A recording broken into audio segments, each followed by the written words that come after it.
En une certaine occasion, notre Seigneur Jésus-Christ dit « Gardez-vous du levain des pharisiens ». Mais c'était justement le jour où ils avaient oublié d'acheter du pain. En ce jour, il leur fallait prendre la nourriture avec eux lorsqu'ils étaient en voyage. Les disciples pensèrent alors que le Seigneur les mettait en garde à cause de cet oubli. Bien souvent, ils ne comprenaient pas ce qu'il leur disait. De la même façon, vous pouvez entendre beaucoup de sermons, mais les paroles n'en deviennent pas pour autant votre expérience journalière.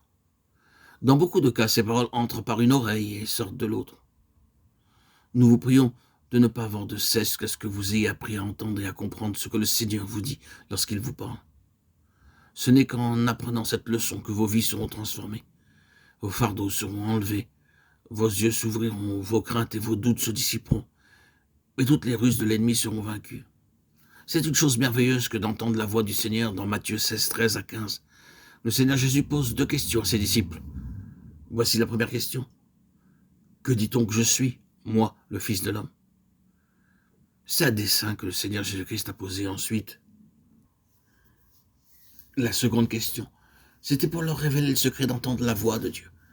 Quant à la première question, les disciples répondirent « Les uns disent que tu es Jean-Baptiste, les autres Jérémie ou l'un des prophètes. » La seconde question qu'il leur adressa fut la suivante. « Et vous, qui dites-vous que je suis ?»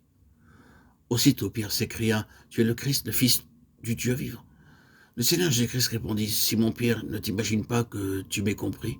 Ce ne sont pas la chair et le sang qui t'ont révélé cela, mais c'est mon Père qui est dans les cieux. » Pierre aurait pu lui rappeler qu'il avait vu tous ces miracles pendant les 3 années de son ministère, ou encore lui déclarer qu'il comprenait ces choses à cause de ses sermons. Mais le Seigneur Jésus-Christ disait en fait « Ce ne sont pas la chair et le sang qui t'ont révélé cela.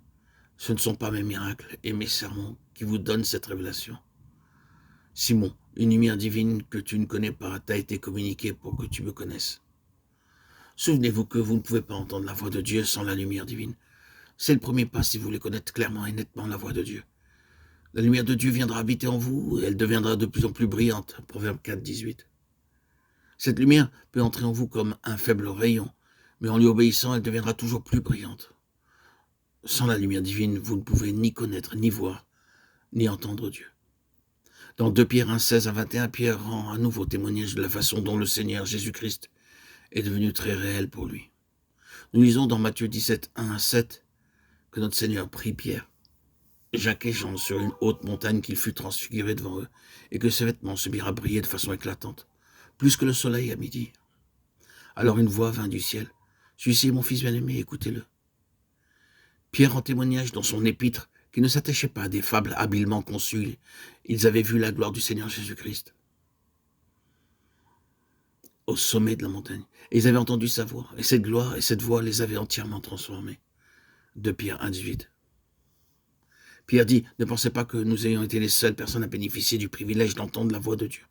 Vous pouvez dire dans votre cœur, Pierre, ce fut ton privilège d'être sur la montagne et de voir sa gloire. Cela a dû être vrai à cette époque. Mais des gens de notre siècle tels que nous ne peuvent pas entendre sa voix. La réponse se trouve au verset suivant.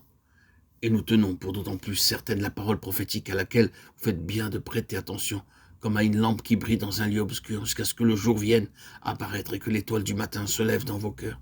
De Pierre 1, 19. Pierre dit donc que si vous recevez vraiment par la foi la parole de Dieu dans votre cœur, cette parole pénétrante en vous deviendra une lumière éclatante, afin de vous permettre de voir pour vous-même que Dieu est lumière. Voilà le ministère du Saint-Esprit. À la lumière de la parole de Dieu, nous nous voyons d'abord tels que nous sommes. Ensuite, nous voyons Dieu dans sa gloire et son amour véritable.